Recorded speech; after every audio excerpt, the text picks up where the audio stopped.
Sir మనం civil కేసుల్లో చూస్తే పార్టీషన్ అనే ఒకటి ఉంటుంది, అసలు ఏంటి దీని ప్రొసీజర్ ఏంటి? ఎస్, పార్టీషన్ అనేది ఒక సూట్. మనం పార్టీషన్స్ ఎవరైతే వారసులు ఉన్నారో, లీగల్ హెయిర్స్ ఉన్నారో వాళ్ళకి తల్లిదండ్రుల ప్రాపర్టీ మీద హక్కు అనేది ఆటోమేటిక్గా వాళ్ళ పుట్టుకతోనే లభిస్తుంది.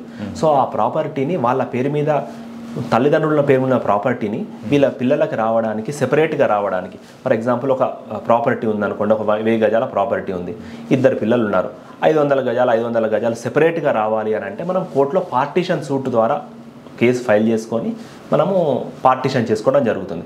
ఈ పార్టీషన్ సూట్ అనేది ఎవరైనా లీగల్ హెయిర్స్, అంటే దీంట్లో క్లాస్ 1 లీగల్ హెయిర్స్ అని అంటారు, ఎవరైతే వాళ్ళ వారసులు ఉంటారో వాళ్ళు వాళ్ళ ప్రాపర్టీని విభజించమని కోర్టుకి అర్జీ పెట్టుకోవడం అనేది పార్టీషన్స్ అంటారు. సో దీని ప్రకారంగా కోర్టు అనేది వాళ్ళ పరిగణించి వాళ్ళ ఈ ప్రాపర్టీని డివైడ్ చేసి వాళ్ళ హక్కు వాళ్ళకి కల్పిస్తుంది.